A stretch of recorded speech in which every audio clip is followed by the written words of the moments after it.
The zoo was not like any other zoo on Earth. This one was called Galactic Life Park, built in the center of New Boston Colony, on Mars. Visitors came from all over the galaxy to see rare alien creatures. Some were beautiful, some were dangerous. Some were both, but there was one display that made people stop and stare. Inside a glass cage, under bright lights and cold metal walls, sat a small alien girl. She didn't speak. She didn't move much. She just sat in the corner, hugging her knees. Her skin was a soft gray blue, her hair thin and silver. But the strangest thing about her were her eyes, big, wide eyes, shining like lost stars. Eyes that looked like a kitten's, scared, soft, and full of questions. People pointed at her and laughed. "She doesn't do anything," a tourist boy said, chewing gum. "She looks broken," said another woman. "Poor thing. Must be some kind of pet species." A man chuckled, but no one stayed long. She didn't sing, she didn't dance. She didn't fight or roar. She just looked back, and then one day, a man stopped in front of her cage. He didn't laugh. He didn't take pictures. He didn't throw crumbs like the others. His name was Mark Bennett, a former soldier who now worked as a small-time ship mechanic. He wasn't rich, he wasn't famous. He just came to the zoo because it was quiet, and he liked quiet. But today wasn't quiet. Today, something pulled his eyes toward the glass cage. At first, he thought it was just pity. She looked too thin, too silent. It's like someone who had given up. But then their eyes met, and for a moment, time seemed to stop. Her eyes didn't blink. They just stared at him, like she was trying to speak without words. Mark felt something strange in his chest. Not fear, not even sadness. It was connection. Mark stepped closer to the glass. "What's your name?" he whispered. She didn't move. He looked around. No guards watching. The crowd had moved on. He leaned in and softly said, "Can you hear me?" The alien girl slowly lifted her head. And then something small happened. Something strange. She reached out and placed her tiny hand against the glass. Mark's breath caught in his throat. Her fingers were thin, almost trembling. She looked like she hadn't eaten properly in weeks. Bruises marked her arms. Her eyes locked onto his, pleading. Begging, Mark gently placed his hand against the glass, matching hers. And for 1 second, it felt like the glass was not even there. Like their hands truly touched. Suddenly, a loud voice echoed through the speaker above. "Please step away from the exhibit. No touching the glass." Mark stepped back quickly. A security bot rolled into view, blinking red lights. He gave the alien girl one last look before turning to leave. But just as he was about to go, he saw something. She had fogged the glass with her breath, and in the fog, she drew something with her finger, a small symbol. A circle with 2 dots and a bigger circle beside it. It looked like a child and a mother. Mark froze. Was she trying to tell him something? A message? A memory? The glass cleared before he could study it more. The cleaning drones wiped it clean like nothing happened. Mark walked away slowly, his mind full of questions. That night, Mark couldn't sleep. Her eyes haunted him. Those weren't the eyes of a wild alien beast. Those were the eyes of someone alone. Someone who missed home. Someone who still hoped, even inside a cage. The next day, Mark bought another ticket to the zoo. But this time, he wasn't going just to look. He was going to find out who she was and why she was being treated like an animal. And deep in his heart, he already knew. This wasn't just some alien display. This was a child, and she needed help badly. Mark returned to the Galactic Life Park the next morning, but this time he wasn't just another visitor. He wore a dark cap, a fake ID badge, and carried an old maintenance tablet. He had worked on enough Martian facilities to know how to look like he belonged. Security barely noticed him. He walked with purpose, heading straight toward the cage of the alien girl. There she was, still sitting in the same corner, still silent, still alone, but her eyes found him again. The moment she saw him, something in her expression changed, just a little. Just enough. He gave a small nod. She didn't smile. But she slowly leaned closer to the glass. Mark took out his tablet and pretended to scan the cage. He pressed a few buttons, but the screen only showed random numbers. It was all fake. He didn't care about sensors or cage temperature. He wanted answers. A zoo worker walked past, holding a tray of some kind of alien food. Mark stopped him. "Hey," he said, acting casual. "What's this one's name?" The worker shrugged. "She doesn't have a name. They just call her Specimen 87B. "That's cold," Mark said. The man laughed. "Oh, she's not a person. She's an exhibit. Some scavengers found her inside a wrecked alien pod. It's no ID, no translator chip, nothing. Just this quiet little creature. Management says she might be the last of her kind." Mark felt his jaw clench. "Where was she found?" "No idea," the man said. "Ask upstairs. I just feed them." The man walked away. Mark stood by the glass again. The girl hadn't moved. But now she looked directly into his eyes and blinked slowly. Once, twice. Then she raised her finger. And she began to draw on the glass. Not fog this time. It was too clean. But her finger left a faint oily trail, like skin oil on smooth surface. A small, round shape. A tall one next to it. Then a smaller dot beside them. A family. She was drawing a family. Mark leaned closer, trying to understand. She pointed at the smallest dot. Then at herself. "You're the child," Mark whispered. She nodded barely. He pointed at the bigger one. "Your mother." Her hand pressed flat against the glass. That was his answer. Mark's heart beat faster. She wasn't just lost. She was remembering. Then suddenly, a tiny beep came from her neck. A glowing red dot flashed under her skin. A tracker. Mark's eyes widened. "They chipped you." The girl winced as if she understood the word. Mark looked at the small red light and knew he didn't have much time. If they were tracking her health or emotions, someone might already know something was happening. "I'll come back," he whispered. "Don't give up, okay?" She tilted her head, confused. Mark tapped the glass gently. "I'll help you." She reached out and tapped back 1, 2, 3 times.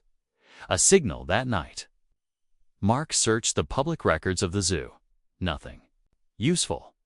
No species record for 87B. No ship logs of a crash. No alien embassy claims.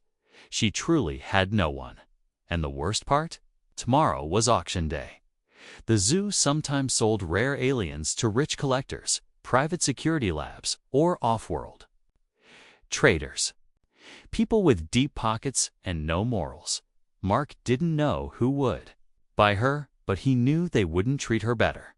They'd treat her worse. He contacted an old friend, Tara, a former hacker who now lived in the back streets of Mars. Lower districts. She owed him a favor from the war. "I need info," he said, "on a chipped alien girl in the zoo." Tara laughed. "You serious? You falling for a space kitten? Not like that." "I hope not," she said, sipping neon pink tea. "Because if someone's got her on auction, they won't let her go cheap." "I don't care about money," Mark said.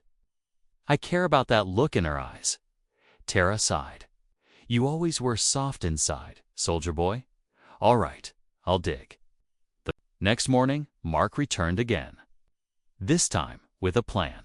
He brought a small handheld device Tara gave him, a short-range pulse jammer. It wouldn't break the cage, but it would scramble trackers for a few seconds. The girls saw him coming. This time, she stood up. For the first time, she stood tall, even if her legs shook. She placed her hand on the glass. Mark placed his hand on the other side. He pressed the jammer in his pocket. Just once, for 5 seconds, the tracker light blinked. Off dot, and in those 5 seconds, she smiled. A weak smile. Broken, but real. Mark whispered, "I'm going to get you out." She touched her heart, then pointed at him. Then she whispered one word, a single soft breath through trembling lips. Home. Mark blinked. She knew what it meant. She still believed in home. And now, so did he. Mark waited until the zoo was almost closed. It was night now. Fewer people, fewer cameras. He moved through the maintenance corridors, using the fake ID badge and cleaning uniform Tara had printed for him. He had memorized the map of the zoo's back access routes. Most people didn't know the cages had hidden service doors for medical and cleaning teams. The cage that held the alien girl, Rinny, as he now called her in his heart, had one too. But the door had a lock. And that was the risky part. Mark reached the back panel behind her display.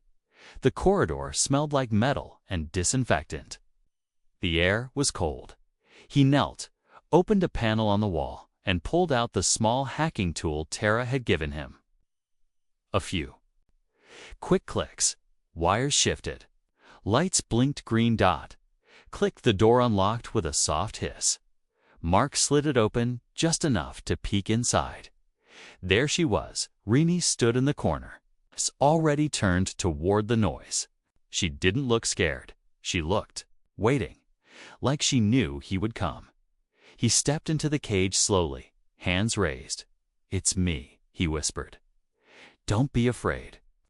She stared for a moment, then slowly walked toward him. Her steps were silent, careful.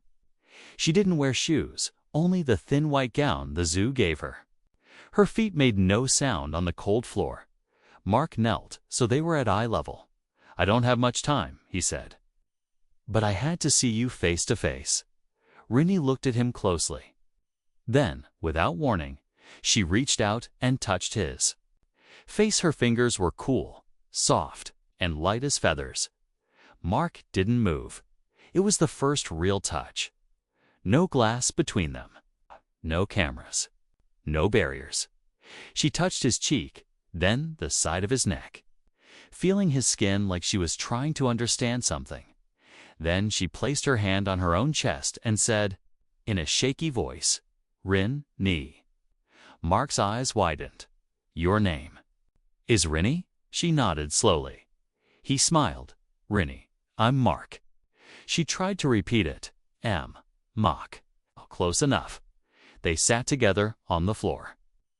Rinny tried to speak more, but her words were broken, like a child learning a new language. She pointed at things. Mark would name them. Light, wall, foot.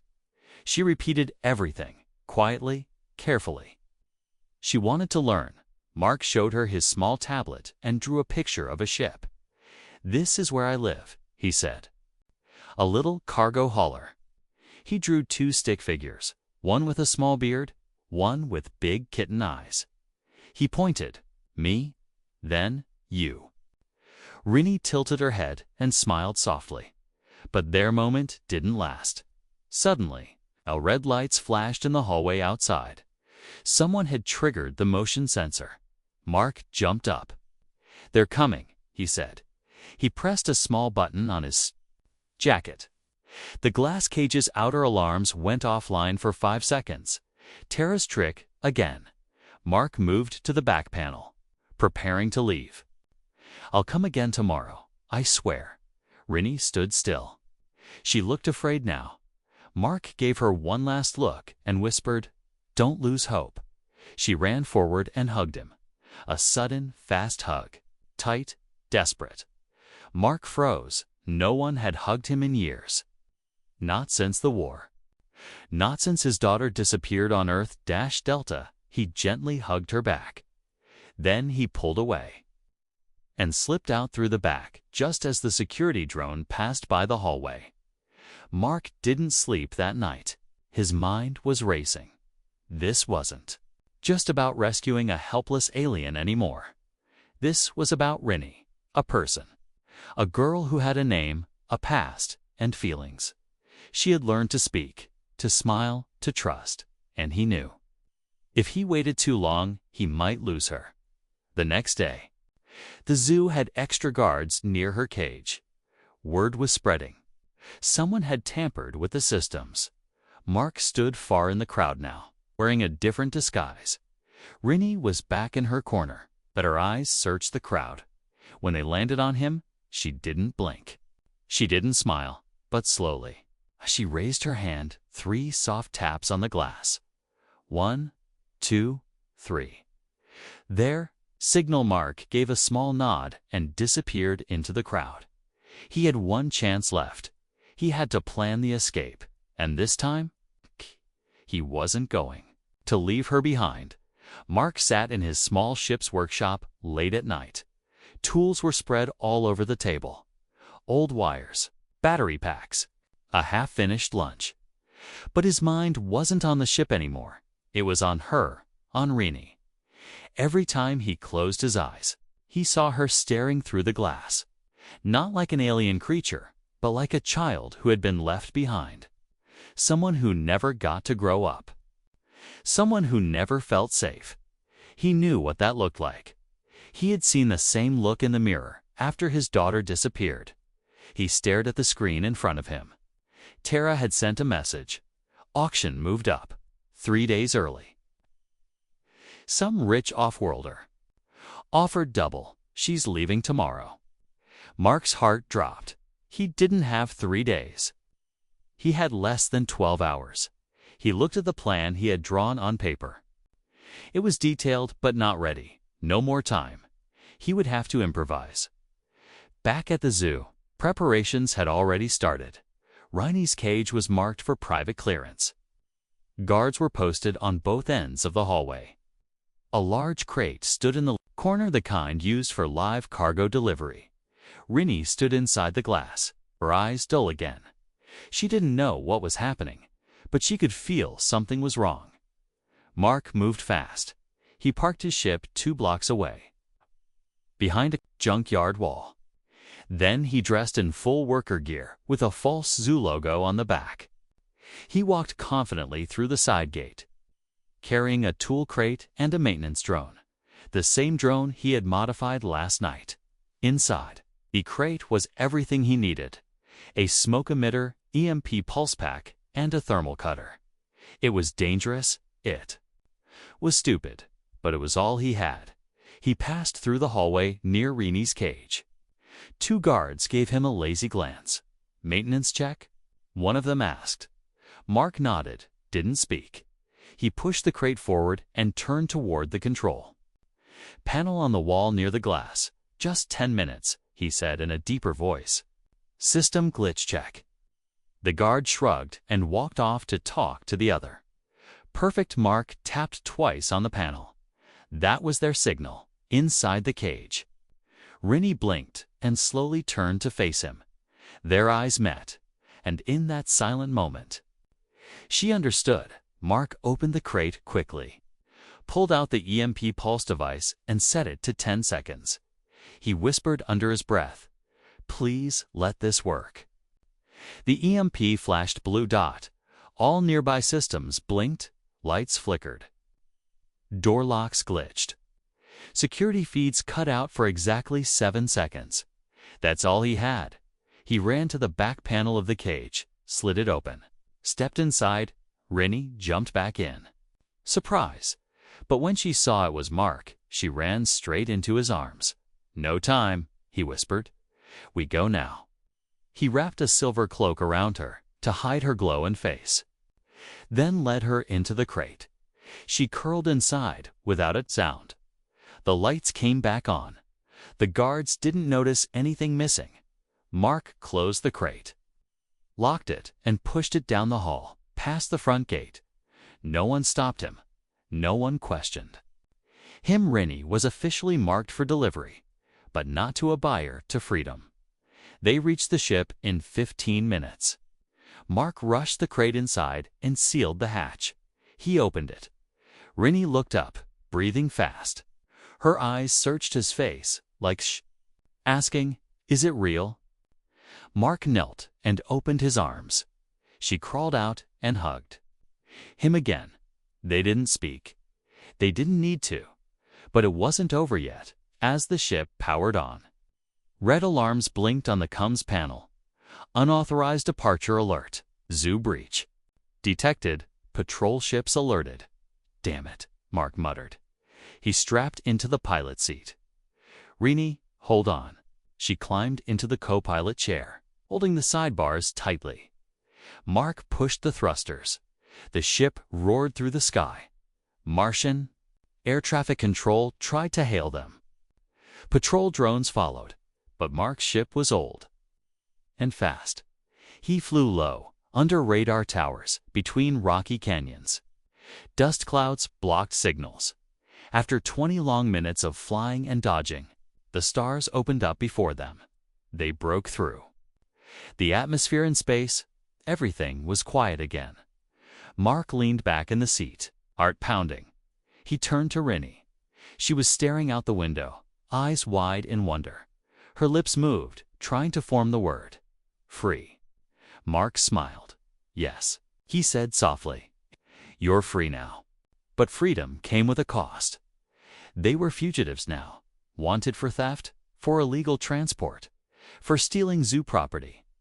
Mark didn't care, because Rinny was not property. She was someone, and he had promised to bring her home, even if neither of them knew where that was yet. The stars outside were peaceful, but inside the ship, Mark's mind was racing. He had done it. He had broken into the zoo. He had taken Rinny, not an alien, not an exhibit, but a living girl with a name and soul. Now they were flying through the darkness, not toward safety, but into more danger. Rinny sat curled in the co-pilot's seat, wrapped in a soft blanket Mark had found. Her eyes were fixed on the stars outside. She had never seen them like this, free. Close, open. No glass. No class. Mark glanced over. "You? Doing okay?" She nodded slowly. Then she whispered, "Where?" "Go." "Underground," Mark said. "Old station on Phobos Moon. No cameras, no patrols. Just junkers, outlaws, and people who mind their own business." Rinny didn't understand every word, but she got the meaning.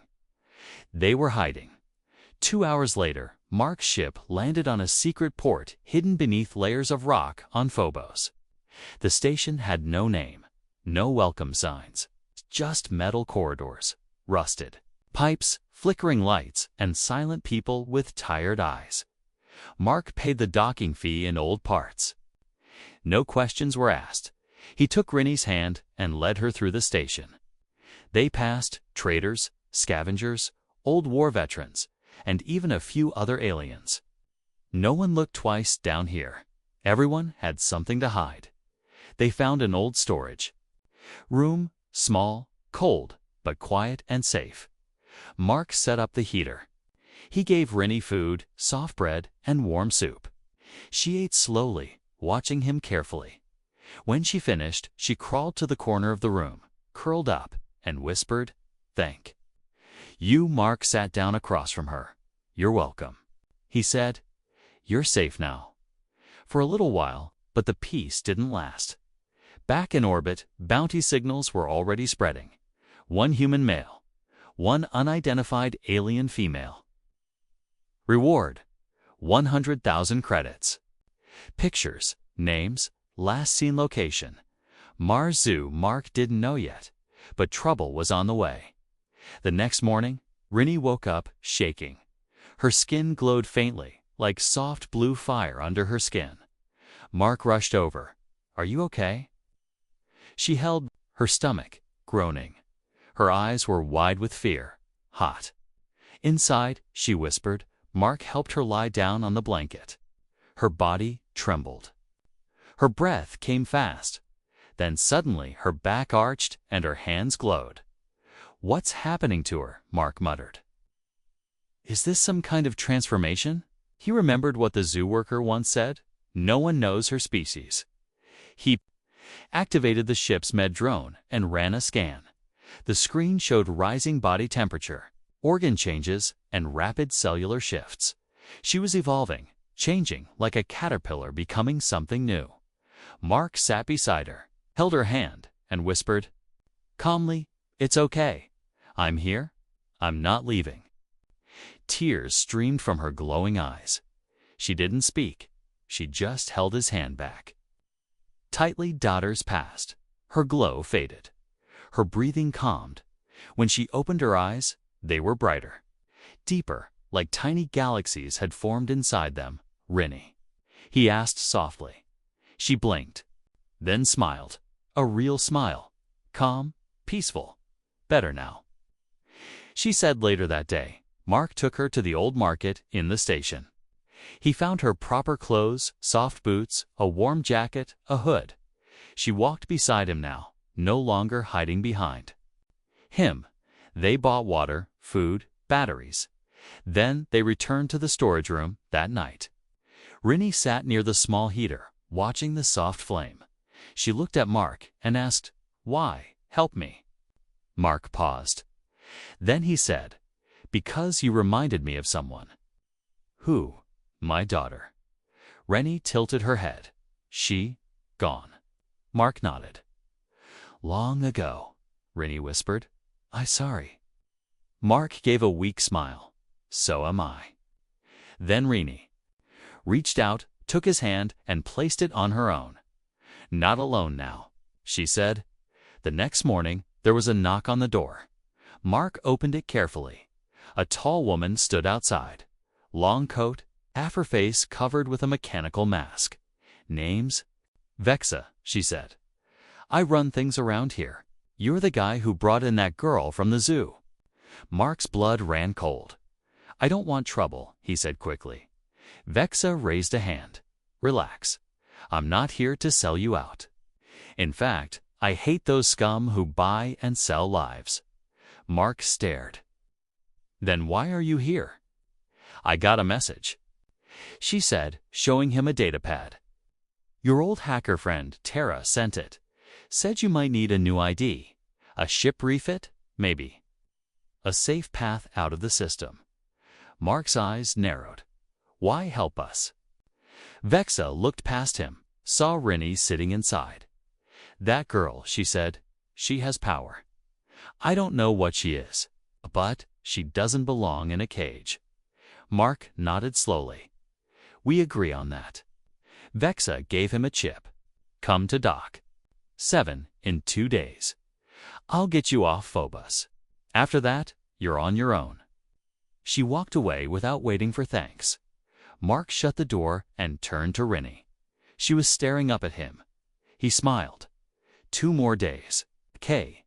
Then we disappear for good." She nodded, then whispered, "I believe you." Mark sat in silence, watching Rinny sleep.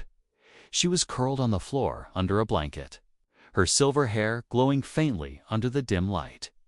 Her breathing was calm now, no longer shaky like before. For the first time since he had met her, she looked peaceful. She trusted him. That was a strange feeling. Mark wasn't used to being trusted, not anymore. After the war, after his daughter's disappearance, after years of silence, he had become just a man fixing machines and staying out of people's lives. But Rinny had changed that. She didn't ask him for anything. She didn't beg. She just looked at him with those deep eyes and chose to believe in him. 2 days had passed in hiding. Vex's contact hadn't arrived yet. Dock 7 remained quiet. Mark used the time to fix the ship and teach Rinny more words. She was a fast learner. She could now say short sentences. Good. Food. Cold. Outside. Mark. Safe. Sometimes she would giggle when she said something right. It made Mark smile, even if just for a second. That night, they sat near the heater again. Rini was playing with an old toy. He had found a small robot that made beeping noises. She looked up and asked softly, "You had daughter?" Mark nodded. Yes, her name was Ellie. Where? T paused, then took a deep breath. She was 5. We lived on Earth's Delta. One day, there was a transport crash. I was out working. She never came home. I searched for months. They said her body was never found. Rini was quiet. Then she reached out and placed her hand on his. Sad. Inside, she said. He smiled weakly. Yes, me too. Mark looked into her eyes. You lost family too, didn't you? Rini looked down. Big ship, fire. I sleep in pod. Wake up, alone. Her voice broke at the end. She didn't cry. She just sat quietly, staring at the wall. Mark gently reached over and wrapped the blanket around her shoulders. You're not alone anymore. He said later that night. Mark checked the ship again. Everything was ready for departure. Fuel, power, backup. Systems. Still no signal from Vexa. He came back into the room and found Rini drawing on the wall with a soft piece of chalk. She had drawn 2 stick figures. One tall, one small. She pointed at the tall one. Mark, then the small one. Me. Mark walked over. You drew us. She nodded proudly then, with a tiny smile. She added something new, a tiny heart between them. The next morning, Mark made a final run to the market for supplies. He told Rini to stay hidden in the room. But when he came back, the door was wide. Open, Rini, he called, voice tight. No answer. He dropped the bags and rushed inside. Empty blanket toy. Her drawing, still on the wall. But no Rini. Panic hit his chest like a hammer. He rushed down the hallway, eyes scanning every corner. Then, he saw her near the old reactor, surrounded by 2 strangers. One of them held a scanner, pointing it at her neck. She looked frozen, scared. Mark ran straight toward them. Hey, he shouted. Step away from her. The taller man turned. This your pet? She's not a pet, Mark growled. She's got a rare chip, the other man said. Worth a lot to the right buyer. Mark didn't wait. He punched the man across the face. The scanner flew from his hand. The other reached for a weapon, but Mark kicked it aside. Rini ran to him, hiding behind his legs. You okay? Asked, breathing hard. She nodded. Then she looked up and said something that made Mark freeze. Mark, my family. He knelt down, holding her shoulders. What did you say? She placed her forehead gently against his. You, mine. My family now. Back in the room, Mark fixed the lock and blocked the door with crates. Rini stayed close, silent. Later, she walked to the wall again. She drew 3 figures, now not. Mark, Rini, and a small one between them. A new symbol. He pointed at it. What's this? She blushed. Future. Mark didn't know what to say. He just sat beside her. The silence wasn't empty anymore. It felt warm. Like belonging. That night, a signal finally blinked on the ship's console. Dock 7. Midnight. Come alone. Bring her. Hurry. It was time. Time to leave everything behind. Time to start something new. Mark turned to Rini. Are you ready? She looked at him with glowing eyes. Then she reached out. And held his hand. Always, she said. Midnight arrived. Mark and Rini stood at the edge of Dock 7, hidden behind crates, watching the old ship slowly land. Its engines hissed steam into the cold air. It wasn't fancy, but it looked fast. Reliable. Vexa stepped out first, her mechanical. Eyes scanning the area, she spotted Mark and gave a small nod. Right on time. Mark led Rini out from hiding. Her hood was up, hands clutching his tightly. Everything ready? He asked. Dock's clear. I bribed the port sensors. You'll be invisible for at least an hour, Vexa replied. Mark exhaled. With relief, thank you. Vexa gave him a sharp look. Don't thank me yet. Just get out before someone recognizes her. They stepped closer to the ship, but then bang. A flash of red light burst from the shadows. Mark dropped instantly, pulling Rini down with him. Vexa drew her blaster. We've got company. From the far corner of the dock, 3 armored men appeared. Hunters. Corporate bounty hunters. 1. Shouted, hand over the girl. She's stolen property. Mark growled, shielding Rini with his body. She's not property. She's a person. You don't own her either. Another man yelled. She belongs to the Zoo Guild. Rini looked terrified. Mark turned to her and said softly, remember what I told you. You are not theirs. You're you.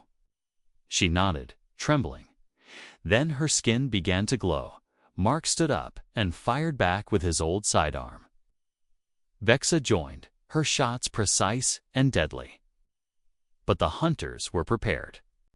They had body armor, stun nets, and energy shields. One dart hit Mark in the leg. He staggered. Dropped to one knee. Rini screamed. Suddenly, her entire body burst into light. A soft blue aura surrounded her. Her eyes glowed like stars. Her hands trembled as if filled with power she barely understood. One of the hunters stepped forward, holding a shock wand. You're coming with, he never finished his sentence. The air around Rini pulsed. A silent wave pushed outward, invisible, but heavy boom. The hunter was thrown back 5 meters, crashing into a wall. Mark stared in shock. Rini had powers, real ones. But she didn't attack again. She stood over Mark, holding his hand, eyes full of fear. She didn't want to hurt anyone. She just wanted them to stop. The last 2 hunters hesitated. Their scanners blinked red. She's unstable, one yelled. She could blow this place apart. She's a kid, Mark shouted. She doesn't want to fight. Let her go. T took the shot, one hunter down. The last one panicked and turned to run, but Rini raised her hand again. Don't hurt, she said. The hunter froze mid-step, then dropped his weapon, and silence returned to the dock. Smoke drifted in the air. Mark was still on one knee. Holding his leg, Rini knelt beside him, eyes full of guilt. Sorry, she whispered. Didn't mean. Mark cupped her cheek. You saved me. She leaned into his hand, eyes wet with tears. I didn't want to be monster, she whispered. You're not, Mark said. You're my family, and I don't let family go. Vexa holstered her gun. We need to move. More will come. Mark stood with her help. Rini wrapped her arms around his waist, steadying him. They boarded the ship. The engines roared to life. Dock 7 disappeared behind them. In space, again quiet, safe, at Tay. Least for now. Mark sat in the medbay as Vexa wrapped his leg. Where will you go? She asked. Mark looked at Rini, who sat nearby, watching the stars through the window. Somewhere? No. One knows us. A small moon? Maybe. Build a home. Let her grow. Free. Vexa smiled. You're doing something rare, Mark. Giving someone a second life. Mark nodded. She gave me mine back first. Later, Rini brought him a blanket and a drink. She sat beside him and looked serious.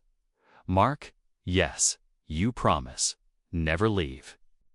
Mark placed a hand on her small fingers. Never, he said. She smiled, then leaned her head on his shoulder. I'm not scared anymore, she whispered. Weeks passed. They found a quiet green moon on the edge of a forgotten star system. Mark built a small home from scraps and old tech. Rini learned to grow plants, to speak better, to laugh sometimes. She drew on the walls. One day, Mark saw her latest drawing. It showed two figures again, her and Mark, and beside them, a small home under stars. Above it, she wrote a single word: family.